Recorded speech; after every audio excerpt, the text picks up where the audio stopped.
Introduction to stock market indicators में author कहते हैं, स्टॉक मार्केट एक ऐसा प्लेटफॉर्म है जहां कंपनी अपने शेयर्स बेचकर कैपिटल रेज करती है और इन्वेस्टर्स ये शेयर्स खरीदकर ओनरशिप स्टेक लेते हैं। जब एक कंपनी पब्लिक हो जाती है तो वो अपनी इक्विटी मार्केट में सेल कर सकती है और ये शेयर्स खरीदने वाले इन्वेस्टर्स को उस कंपनी का प्रॉफिट में हिस्सा मिलता है जो डिविडेंड के फॉर्म में होता है। स्टॉक मार्केट में ट्रेडिंग एक कॉम्प्लेक्स प्रोसेस है जिसमें कई फैक्टर्स कंसीडर किए जाते हैं, जिसमें इन्वेस्टर सेंटिमेंट्स, इकोनॉमिक कंडीशंस और कंपनी स्पेसिफिक फैक्टर्स शामिल होते हैं। इन सबको एनालाइज करना मुश्किल हो सकता है और यही वजह है कि स्टॉक मार्केट इंडिकेटर्स काम आता है। स्टॉक मार्केट इंडिकेटर्स वो टूल्स या स्टैटिस्टिकल मेजर्स होते हैं जो मार्केट ट्रेंड, इन्वेस्टर सेंटिमेंट और प्राइस मूवमेंट को एनालाइज करने के लिए यूज़ किए जाते हैं। ये इंडिकेटर्स हमें मार्केट के बिहेवियर के बारे में इंसाइट देते हैं जो हमें इन्फॉर्म्ड डिसीजन लेने में मदद करते हैं।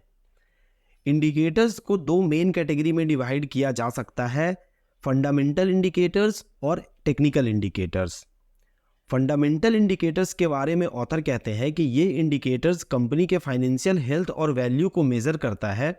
इसमें प्राइस टू अर्निंग रेशियो जिसको पीई रेशियो कहा जाता है, अर्निंग पर शेयर जिसको ईपीएस कहा जाता है और रिटर्न ऑन इक्विटी जिसको आरओई और डिविडेंड यील्ड जैसे मेजर्स शामिल होते हैं। टेक्निकल इंडिकेटर्स के बारे में ऑथर का कहना है कि ये इंडिकेटर हिस्टोरिकल प्राइस डेटा और ट्रेडिंग वॉल्यूम को एनालाइज करते हैं ताकि फ्यूचर प्राइस मूवमेंट को प्रिडिक्ट किया जा सके।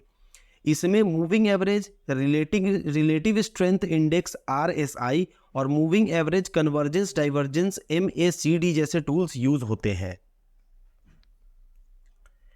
स्टॉक मार्केट इंडिकेटर्स की इंपॉर्टेंस इसलिए होती है क्योंकि ये ट्रेडर और इन्वेस्टर्स को मार्केट ट्रेंड समझने में मदद करते हैं।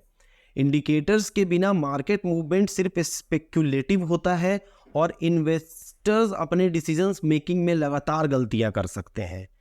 कुछ की रीजंस इंडिकेटर्स की इंपॉर्टेंस के लिए ऑथर का है कहना, पहला है ट्रेंड आइडेंटिफिकेशन। इंडिकेटर्स हमें ये बताते हैं कि मार्केट किस डायरेक्शन में मूव कर रहा है, अपवर्ड जो कि बुलिश कहलाता है, डाउनवर्ड जो कि बियरिश कहलाता है, या साइडवेज ट्रेंड कर रहा है।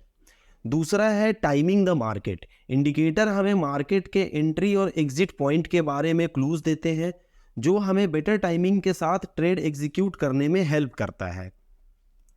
तीसरा है रिस्क मैनेजमेंट। इंडिकेटर का यूज करके हम अपनी रिस्क को मैनेज कर सकते हैं। ये हमें अलर्ट करता है जब मार्केट में पोटेंशियल रिस्क हो सकता है। और चौथा है कंफर्मेशन टूल। इंडिकेटर्स के थ्रू हम अपने मार्केट अजम्पशंस को कंफर्म कर सकते हैं ताकि डिसीजंस और ज़्यादा रिलायबल हो।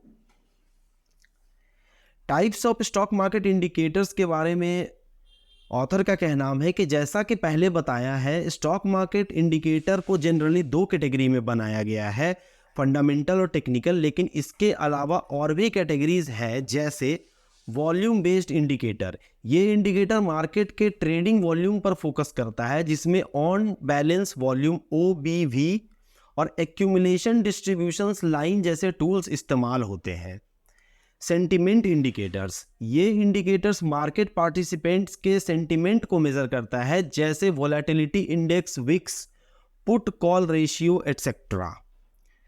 मार्केट ब्रेड्थ इंडिकेटर, ये मार्केट के ओवरऑल स्ट्रेंथ या वीकनेस को मेजर करता है। इसमें advance decline line, new high या न्यू लो रेशियो जैसे इंडिकेटर्स शामिल होते हैं।